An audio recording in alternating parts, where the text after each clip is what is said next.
നമ്മൾ അതിലേക്ക് ഈ ഒരു പീസ് ഇങ്ങനെ വെച്ച് വെൽഡ് ചെയ്യാൻ പോവാം.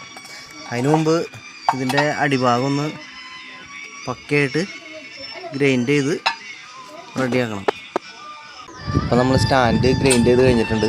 നമ്മുടെ സ്ക്വയർ പൈപ്പ് പീസ് കട്ട് ചെയ്ത് വെച്ചിട്ടുണ്ട്. നമ്മളതിന് സ്റ്റാൻഡ് മേലേക്ക് വെൽഡ് ചെയ്ത് പിടിപ്പിക്കാം.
നമ്മളിവിടെ പീസ് വെൽഡ് ചെയ്തു, ഗ്രൈൻഡ് ചെയ്ത് നല്ല ഫിനിഷിങ് ആക്കി, സ്പ്രിങ് ഇട്ടു, ടൈറ്റ് ചെയ്തു. ഇവിടെ ഒരു പീസ് നമ്മൾ വെൽഡ് ചെയ്ത് പിടിപ്പിച്ചു.